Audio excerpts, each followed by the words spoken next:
Let's talk about this Rams game. Every time the Niners season seems like it's on the brink of collapse, they get to play the Rams. The Rams always come at the right time. That's the real part. Crazy. That being said, as the Niners play the Rams throughout the year, the Rams seem to do better each time. They got blown out last time. What are you expecting from this matchup in SoFi? Are the Rams coming off a bye week? Yes, they are. Okay, so the Rams have had 2 weeks to prepare. They're 3-3. They're not desperate. This isn't necessarily a must-win game for either one, but what do you see in this matchup? It's close. It's very important. Yeah, it's a divisional game. For the 49ers personally, but this is gonna be an interesting game. This is gonna be a very close game, I think. And I'm just gonna give the slight edge to the Niners winning. Look, because of the Niners, I mean the Rams at the bye week, they've had 2 weeks. They're gonna really get up for this game. They should. People kind of underestimate like how teams can get up for certain opponents.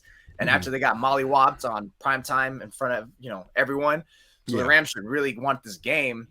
And I think they're going to bring it to them. And right now, the 49ers offense is not trending. They weren't that great against the Rams offense. A lot of that was the defense again, which is the Debo just pulling a magical play out of his, So would they have 17 points in that game? No, 17 points. Because it was 24, but 7 was a pick 6. So yeah. Yeah. So okay. Yeah. Yeah, man. I think here is you have to get it together, and I think this is a great bounce back game for the defense. Number one, because the defense is gonna do pretty well. Because look, as much as like you said, the Rams play better in the second matchup. This is probably like the worst Rams team they have faced in a while, and I think the defense, they're strong again. They're looking better, and they just got beat by the Chiefs. And like I just said, D'Amico's going to learn from that matchup, from those miscues that they had, try to tighten it up and hope that McVay doesn't do that with Matthew Stafford. I just think it's going to circle back. This is a huge defining moment for the offense to build momentum going into that bye week, because I don't think they have too much to worry from against the Chargers defense, because they just keep getting ran through like nothing. So I think you really need to win here, a must win, because you don't want to face 3 and 5 again, going to the bye, sitting on that, and then risk a loss, because who knows against the Chargers, you just don't know. But I think you really you get 4 and 5, and you should beat the Chargers, and now all of a sudden, boom, you're looking solid for a nice run, because the slew of opponents they have going forward isn't that tough. Yeah, I think the Niners pretty much have to run the table in their division, because so far they can't beat any team outside of their division unless that team is Carolina. Like, the teams they don't know that well, they're not game planning well for. They're not preparing well for. And I keep coming back to their offensive staff. Like, Kyle Shanahan delegates the game planning. He used to do that, delegated to Wes Welker and Mike McDaniel, and now it's people that are different. And it seems like every team that they haven't faced a million times already has the upper hand on them. Like, they didn't know what to do with Atlanta. They didn't know what to do with Chicago. Like, this is all weird. So they know what to do with the Rams. They've beaten the Rams a million times. They haven't faced the Chargers. Yeah, there's some teams on this schedule that could do to the Niners what the Falcons did to them. So this is very important that the Niners win this game. They know how to beat the Rams. It's running 40 times. They have passed more than they've run 2 games in a row. They need to knock that shit off right now and get back to running the ball, because I don't care. Maybe Kyle feels like he has to appease his playmakers and that they're upset. You know what appeases them? Fucking winning. And you're not going to win throwing more than you run. You have one way to win on this team. It's running the ball. So Christian McCaffrey, Jeff Wilson Jr., Jordan Mason, all hands on deck. You got to run the damn ball. But they know how to beat the Rams. How about you stop settling for field goals and score a freaking touchdown? Look, I mean, that was another huge takeaway I had last week. It's like, after all the field goals they settled for, and even the opening drive when they settled for field goal, I was like, it's gonna be that kind of game, huh? Again, you have no chance. Then I kind of, writing was on the wall, and then they went up 10-0, and it was like, I think we see that first drive. That first drive I felt is a perfect microcosm of how I feel about the Niners. They moved down the field so well, but it was like McCaffrey. Yeah, like McCaffrey ran well. So did Jeff Wilson. I mean, like, it was kind of any running back you choose is good. When you get in the red zone, nothing. So again, it's just all hype. You didn't fix the underlying issues of your offense. You added some more hype, and he's good. But until you fix the underlying issues, you're still going to be kicking field goals, man. Well, I'm talking about the explosive player ability that Shanahan really wants, and I think it's because to avoid those red zone situations is because he's hoping Debo and now McCaffrey will take it far, put him in a goal line situation to make it easier for him to call him for his offense. Because anytime if it's like 10 to 20 yards, it's looking bleak. It's easy. I feel like a defense is always easier to defend in the red zone because you already know what your boundaries are. You already know, like, all right, we got to stop them from here to there. It's cool. Just don't do nothing stupid, like bite on fakes or nothing like that. Be disciplined, and we're good because this quarterback is not going to like put it in the spot for these receivers. So we don't have to do too much as a defense. Kyle got really lucky last year with those tunnel screens to Debo. 3rd and 20, throw a tunnel screen, gain of 80 yards. I think he really thought that you could build an entire passing game around screens. And it's like, you can't. Just adding another dude you can throw a screen to doesn't open up the offense. The problem is defenses aren't honoring any pass more than 10 yards down the field, and they're expecting this stuff. So whether you go screen left, screen right, screen to a running back, screen to a wide receiver, it's not enough. And when you added Emmanuel Sanders 3 years ago, that actually gave the offense a new element. Yeah, it did. And McCaffrey doesn't. So it's not his fault. Not his fault. But that's all I'm saying. They haven't added a new element to the offense. So unless Jimmy wants to start cutting it loose down the field, or Kyle wants to start calling it, that deep throw that deep route by Danny Gray was awful. I gotta wonder about Leonard Hankerson, man. Like, what the hell was that? Maybe it's not his fault, but that was disgusting. That was the only one he got, right? That game. Yeah. There's a reason they're not playing Danny Gray. Even with all that speed, he can't use it. He can't run routes. He's terrible. He should have threw it to the sideline so Danny could have ran for it and toe tapped out of bounds. Like, throw it in a spot where the only receiver can get it, not throw it right at him so the corner can put his hand in it. I kind of didn't like that throw by Jimmy, to be honest. Although me and my cousins were debating. He was like, you got to make a play on the ball. I was like, yeah, but you really want it a little bit more shaded this way so you can extend it so the corner doesn't put it at us. But then again, that's demanding too much from Jimmy. We already know he's not going to do that. Yeah. Hold on. Let me.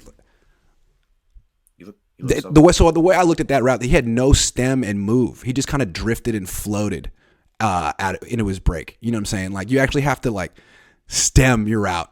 But are you surprised by that? Look, I'm not surprised by that. When you have a guy who's known to be a speedster vertical threat, they don't have movement. They don't. But that's not good enough. Like, you can't just run like a banana route and just flatten out your cut. Like, you can't unless you're Vernon Davis and you're like 6'5" and you can jump and win at the catch point. Like, he was pathetic at the catch point. You have to have a little bit of a move. Why are you gonna try to bust a move like that when you've been winning like that in college? That's what I'm saying. Well, okay, and so what I would say is, all right, Leonard Hankerson, that's where you come in and tell him this is how you get open in the NFL. He just ran this little flat route and took the defender right to it. But it's not like they're working with them. We've already seen it don't work with their young guys. To me, this is further evidence that their assistant coaches this year aren't good enough. Leonard Hankerson, first year, who are you? You're not Wes Welker. Wes Welker actually seemed like he was doing a good job here and there in Miami. Wes.